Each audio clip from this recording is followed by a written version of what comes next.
बहुत ही लंबे टाइम तक पैरालाइज हो जाने के कारण पेशेंट का कंधा चिपक जाता है, ये मसल पूरी टाइट हो जाती है। इस तरीके से खींचा और ये जो लिवेटर स्कैपुला है इसने इस तरीके से खींचा। आपने देखा होगा जब पैरालिसिस पेशेंट को पैरालिसिस अटैक आता है तो उस टाइम में ये नर्व बहुत ही सेंसिटिव हो जाती है, जो मसल मूवमेंट करने वाली होती हैं वो टाइट हो जाती है। आखिर ऐसा क्यों होता है कि पैरालिसिस पेशेंट का जो कंधा है वो चिपका हुआ रहता है, या फिर जब उसको शोल्डर का मूवमेंट करने को बोलते हैं या फिर कंधों को ऊपर उठाने को बोलते हैं तो वो अपने कंधों को ऊपर नहीं उठा पाता। आखिर कौन सी ऐसी मसल्स हैं, कौन सी ऐसी नर्व है जिसके कारण हमें ये दिक्कत आती है, या फिर कौन सी ऐसी मसल्स है जो ज्यादा वीक है, या कौन सी ऐसी मसल है जो बहुत ही ज्यादा टाइट है। बहुत से लोग मुझे मैसेज करते हैं, कॉल करते हैं, मुझसे बोलते हैं कि सर मेरा कंधा ऊपर की ओर नहीं उठ पा रहा है, तो मुझे सही डायरेक्शन बताइए। मैं बहुत लंबे टाइम से ट्रीटमेंट करा रहा हूँ, लेकिन ट्रीटमेंट कराने के बाद भी मेरी बॉडी में रिजल्ट नहीं आ पा रहा। आखिर ऐसा क्यों हो रहा है? क्या मैं कभी ठीक होऊंगा या फिर नहीं होऊंगा?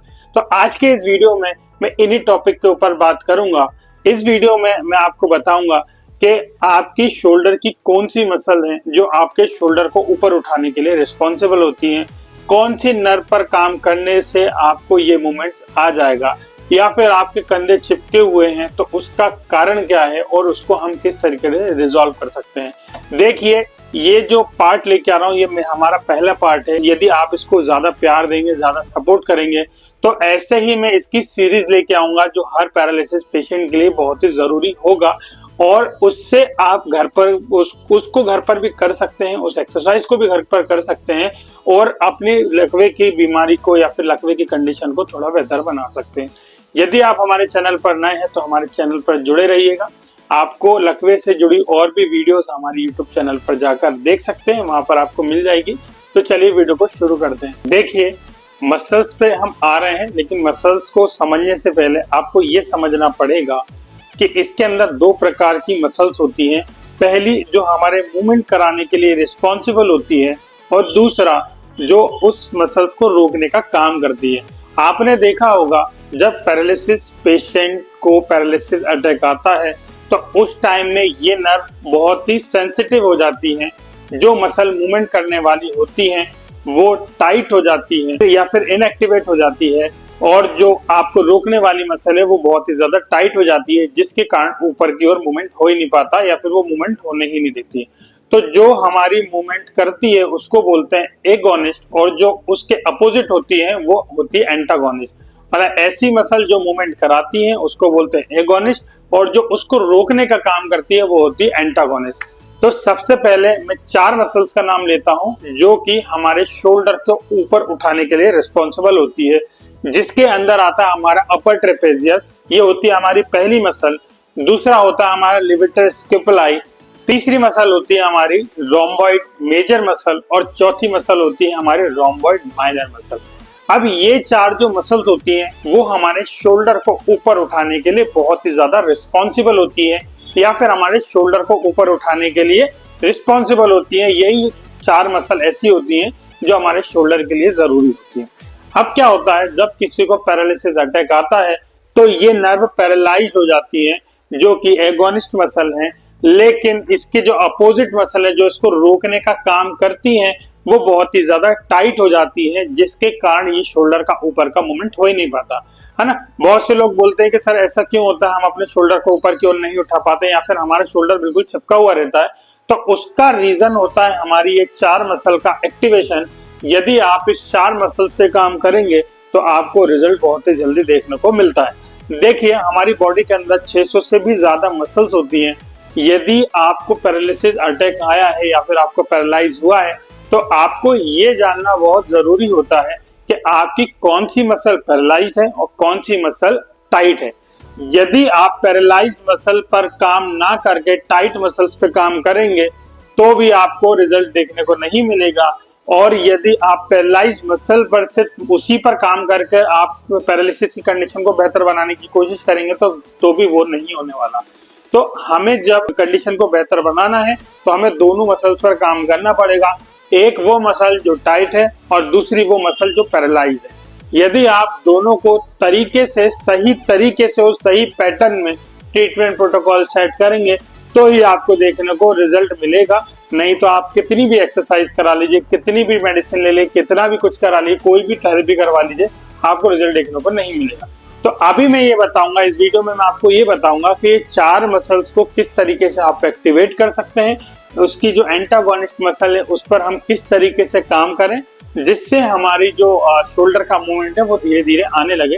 तो चलिए वीडियो की ओर आगे बढ़ते हैं। और हाँ, यदि आप हमारे चैनल पर नए हैं तो चैनल को लाइक शेयर सब्सक्राइब जरूर कीजिएगा और इस वीडियो को उन तक जरूर पहुंचाइएगा जो पैरालिसिस की कंडीशन से बहुत ज्यादा सर्वाइव कर रहे हैं और बहुत टाइम देने के बाद भी उनकी पैरालिसिस कंडीशन बेहतर नहीं बन पा रही है। और इस वीडियो में मैं आपको ये भी बताऊंगा कि उस मसल्स को कौन सी नर्व सप्लाई कर रही है जिससे जब आप मसल स्टिमुलेटर या फिर अदर एक्टिविटीज आप कराएं तो उस नर्व को भी आप इन्वॉल्व करें ताकि आपके रिजल्ट देखने को जल्दी मिले। ठीक है, ये है हमारा पहला पार्ट जो कि पैरालिसिस की रिकवरी के लिए रहेगा, पर्टिकुलर मसल्स पे काम करने का रहेगा। यदि आप चाहते हैं कि इस पर मैं और वीडियो बनाऊं और भी मसल्स के ऊपर बात करूं तो आप हमारे चैनल पर ज्यादा से ज्यादा कमेंट कीजिएगा और ज्यादा से ज्यादा शेयर कीजिएगा और सब्सक्राइब करना तो नहीं भूलिएगा। ठीक है, तब जाकर ही हमें मोटिवेशन मिलेगा और हम अपनी नेक्स्ट सीरीज की ओर आगे बढ़ेंगे। तो चलिए वीडियो की ओर आगे बढ़ते हैं। तो सबसे पहले मैं आपको ये बताता हूँ कि जब हम शोल्डर को ऊपर उठाते हैं या फिर अपने कंधों को ऊपर उठाते हैं तो किस तरीके से हमारे कंधों में मूवमेंट होता है। ठीक है सर, आप इसको सीधे बैठे कंधे को ऊपर उठाइए। ठीक है, यदि आप देख पा रहे हैं जब ये कंधे ऊपर उठ रहे हैं तो आपके 2 प्रोमिनेंट ये दिख रहे हैं। ठीक है, एक ये दिख रहा है और एक यहाँ पर थोड़ा हुआ उठा हुआ पार्ट दिख रहा है। तो ये जो पार्ट है ये आपका ट्रेपेजियस है। ठीक है, इसको समझने के लिए नॉर्मल लाइए। इसको समझने के लिए पहले आपको ये समझना पड़ेगा कि यहाँ पर आपकी रीढ़ की हड्डियां है ना।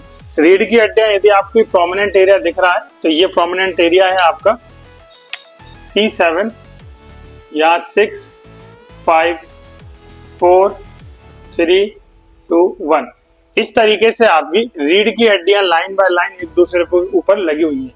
तो सबसे पहले हमारी मसल्स थी वो है ट्रेपेजियस का अपर फाइबर।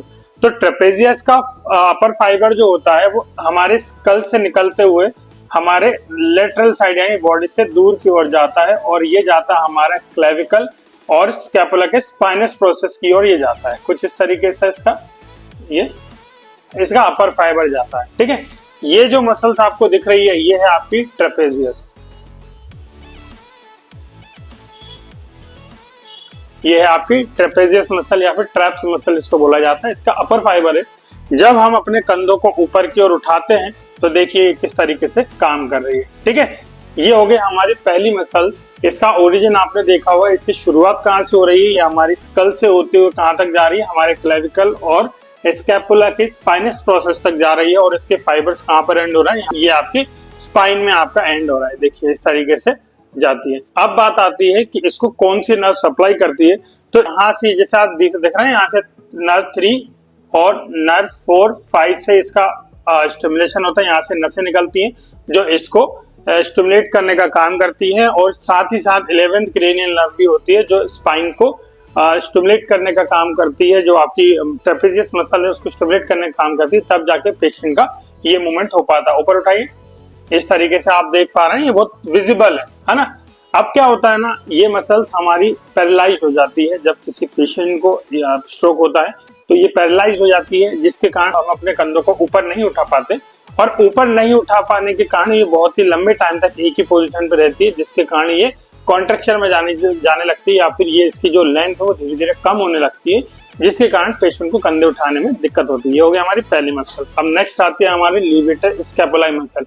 लिवेटर स्कैपुलाई जैसे कि उसके अंदर नाम में लिखा हुआ है कि स्कैपुला को ऊपर की ओर खींचने वाली या फिर उठाने वाली। देखिए सबसे पहले मैं आपको स्कैपुला दिखा देता हूँ। जो हमारा कंधा होता है जिस जॉइंट से मिलकर बनता है उसमें एक बहुत बड़ा पार्ट होता है स्कैपुला। स्कैपुला कुछ इस तरीके से आपको दिखाई देगा, ये इस तरीके से आपका स्कैपुला होता है। तो इसका जो नेक्स्ट मसल है हमारी वो है लिवेटर स्कैपुलाई। तो लिवेटर स्कैपुलाई का ओरिजिन जो होता है वो हमारा C1 से लेके मतलब यहाँ की जो रीढ़ की हड्डी पहली दूसरी तीसरी चौथी यहाँ से इसका ओरिजिन होता है और ओरिजिन होके ये कहाँ पर जाती है, ये जाती है हमारे ये वाले इस जगह पर यानी इसके ऊपर की ओर। देख पा रहे हैं? अब ये देखिए ट्रेपेजियस ने क्या करा, इसको ऊपर की ओर खींच के रखा और यहां से इसने इस तरीके से खींचा और ये जो लिवेटर स्कैपुला इसने इस तरीके से खींचा। ठीक है, अब ये मसल बहुत ही रिस्पॉन्सिबल होती है हमारी शोल्डर शग वाली एक्सरसाइज के लिए। ये होगा हमारी सेकंड मसल्स। अब नेक्स्ट हमारी आती है, इसका नाम है लिवेटर स्कैपुलाई। जैसे कि इसके नाम के अंदर ही लिखा हुआ है, लिवेटर मतलब होता है उठाना, स्कैपुला को उठाने वाली मसल्स। ऐसी मसल जो स्कैपुला को ऊपर उठाती है उसको बोलते हैं लिवेटर स्कैपुलाई। सबसे पहले हमें ये समझना होगा स्कैपुला हमारा किस पोजीशन पे होता है, कहां पर होता है। सीधे बेटे देखिए स्कैपुला यदि हम देखें तो डायग्राम में, तो इस तरीके से हमारा स्कैपुला होता है। ठीक है, कुछ इस तरीके से हमारा स्कैपुला होता है। लिवेटर स्कैपुलाई जो होती है हमारी स्पाइन से राइज होती है। स्पाइन मतलब ये है हमारी रीढ़ की हड्डी। ये यदि प्रोमिनेंट यदि देखना हो तो यहाँ से C7, ये 6, फिर 5, 4, 3, 2 और ये 1। देखिए इसका जो ओरिजिन होता है हमारी पहली, दूसरी, तीसरी, चौथी, इस ये जो रीढ़ की हड्डी है पहली, दूसरी, तीसरी, चौथी, इसके ट्रांसफर प्रोसेस से होती है। और ये इसका जो इंसर्शन होता है वो होता है हमारे यहाँ पर स्कैपुला के मीडियल बॉर्डर पर। ठीक है, जैसे कि हमने पहले बताया था ट्रेपेजियस, उसी तरीके से सेम हमारी लिवेटर स्कैपुलाई होती है। ये होती है हमारी वर्टिब्रा से C1 से लेके C4 तक से इसकी शुरुआत होती है और इसकी एंड जो होती है वो होता है हमारा मीडियल बॉर्डर ऑफ स्कैपुला। अब ये काम क्या करती है, कंधे को उठाइए आप। देखिए कंधे को जब आप ऊपर उठाते हैं तो ये क्या करती है, इसको खींचने का काम करती है। ठीक है, इसको खींचने का काम करती है, रोकने का। अब इसके अंदर भी जो हमारी नर्व इनर्वेशन होता है वो होता है हमारा C3, C4 और C5 नर्व्स के थ्रू, जो कि हमारी इस जगह से निकलती है C3, C4 और C5। अब ये क्या करेगी, आपको इस मसल को यानी लिवेटर स्कैपुलाई को स्टिमुलेट करेगी ताकि पेशेंट का ये वाला मूवमेंट हो, या फिर जो हमारे पेशेंट है उनको इस तरीके से उठता हुआ मूवमेंट दिखाई दे। ये हो गया हमारी सेकंड मसल। अब आते हैं हम अपनी थर्ड मसल्स की ओर, जिसका नाम है रोम्बॉइड माइनर और फोर, इसी के साथ में फोर्थ बताऊंगा क्योंकि दोनों लगभग सेम ही है। तो उसका नाम है रोम्बॉइड माइनर और रोम्बॉइड मेजर मसल। तो चलिए उसकी ओर आगे बढ़ते हैं। अब नेक्स्ट आती है हमारी रोम्बॉइड मेजर और रोम्बॉइड माइनर मसल। देखिए जैसे कि मैंने आपको उसके अंदर बताया था कि ये हमारी पूरी स्पाइन से निकलती हैं हमारी मसल्स और स्कैपुला में इंसर्ट होती है। सेम इसके अंदर भी रोम्बॉइड मेजर और रोम्बॉइड माइनर के अंदर भी सेम यही प्रोसेस होती है। ये हमारी C7 और T1 मतलब थोरेसिक से निकलती है। ये होती है हमारी रोम्बॉइड माइनर मसल। इसके अंदर क्या होगा, दो फाइबर्स, कुछ फाइबर यहाँ से निकलते हैं और स्कैपुला के मीडियल बॉर्डर पर जाकर खत्म होते हैं। ठीक है, ये हो गई हमारी रोम्बॉइड माइनर मसल। ठीक इसी तरीके से रोम्बॉइड मेजर मसल होती है जो कि हमारी T2 से लेके T5 तक जाती है, T5 तक जाती है। ये मसल्स भी क्या होती है, हमारी यहाँ से निकलती है और हमारे स्कैपुला को कुछ इस तरीके से कवर करती है। ठीक है, अब इसके अंदर क्या होता है, जब पेशेंट शोल्डर को ऊपर उठाने की कोशिश करता है, ऊपर उठाता है, तो ये मूवमेंट कराने में चार मसल बहुत ही ज्यादा रिस्पॉन्सिबल होती हैं, जिसमें हमारी पहले थी ट्रेपेजियस का अपर फाइबर। ठीक है, ये मैं पूरी मसल आपको बनाकर दिखा रहा हूँ। ट्रेपेजियस का अपर फाइबर जो कि कुछ इस तरीके से था। ठीक है, ये हो गया हमारी रोम्बॉइड माइनर मसल, ये हो गया हमारी रोम्बॉइड मेजर मसल और ये हो गई हमारी लिवेटर स्कैपुलाई। तो जैसा कि आप देख पा रहे हैं, ये चार मसल ऐसी मसल्स होती हैं जो हमारे शोल्डर को ऊपर उठाने के लिए रिस्पॉन्सिबल होती हैं। इसमें सर्वाइकल नर्व जो होती हैं वो रिस्पॉन्सिबल होती हैं इस मूवमेंट को कराने के लिए। तो यदि आप इस मूवमेंट को चाहते हैं तो आपको सर्वाइकल नर्व को स्टिमुलेट करना पड़ेगा और इस मसल्स को स्ट्रेंथनिंग करना पड़ेगा, तब जाकर आपको शोल्डर का मूवमेंट देखने को मिलेगा।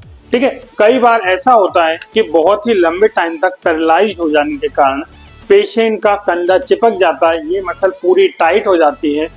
यदि ऐसी कंडीशन आपके साथ हुई है तो सबसे पहले आपको इसको रिलीज करना पड़ेगा, फिर इसके बाद आपको स्टिमुलेट करना पड़ेगा ताकि ये मसल पैरालाइज ना होकर ये एक्टिव होना शुरू हो।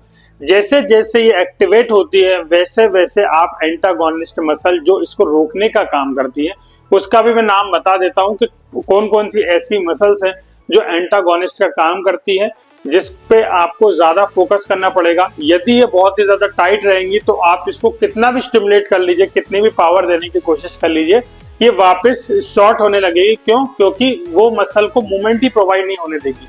ठीक है, तो कुछ वो मसल कुछ इस प्रकार है। 3 मसल हमारी पेक्टोरल्स माइनर मसल जो कि हमारी चेस्ट पर प्रेजेंट होती है। सेकंड होती है हमारी ट्रेपेजियस का लोअर फाइबर। जैसे कि आपने देखा ट्रेपेजियस का अपर फाइबर इस मूवमेंट को कराने के लिए रिस्पॉन्सिबल थी, सेम इसी तरीके से ट्रेपेजियस का लोअर फाइबर इस मूवमेंट को रोकने का काम करती है। ये हो गया हमारी दूसरी मसल। तीसरा होता है हमारी लेटिसिमस डॉर्साई जो कि हमारी बैक में ही प्रेजेंट होती है। ये एंटागोनिस्ट मसल्स होती हैं जो कि इस मूवमेंट को करने से रोकती हैं। तो यदि आप अपने शोल्डर के मूवमेंट को बढ़ाना चाहते हैं तो आपको नर्व को स्टिमुलेट करना पड़ेगा, उस मसल्स को एक्टिवेट करना पड़ेगा और एंटागोनिस्ट मसल्स को आपको लूज करना पड़ेगा, तब जाकर ही आपको शोल्डर के अंदर मूवमेंट देखने को मिलेगा। तो यदि आपको ये वीडियो समझ में आई तो वीडियो को लाइक शेयर सब्सक्राइब जरूर कीजिएगा। इसके अंदर यदि आपको कुछ समझ में नहीं आया या फिर कोई दिक्कत आई हो तो आप मुझे कमेंट बॉक्स में कमेंट भी कर सकते हैं। यदि आप चाहते हैं कि इसके ऊपर मैं और डिटेलिंग पे वीडियो बनाऊं कि इसमें किस तरीके से हमें कौन सी एक्सरसाइज करनी है, किस तरीके से मशीन को अप्लाई करनी है, तो आप हमें कमेंट बॉक्स में कमेंट कीजिए, हम उस पर भी एक वीडियो लेके आएंगे। ये हमारी सीरीज पार्ट पैरालिसिस पार्ट 1 है। ये एक सीरीज है जिसके अंदर हम आपको हर एक मूवमेंट के लिए कौन सी मसल रिस्पॉन्सिबल है और किस मसल्स पे काम करने से कौन सा मूवमेंट आता है, इन सारी चीजों के बारे में जानकारी देंगे। लेकिन ये तब देंगे जब आप हमें इस वीडियो पे बहुत ही ज्यादा प्यार देंगे। तो चलिए मिलते हैं हमारे नेक्स्ट वीडियो में, तब तक के लिए शुक्रिया।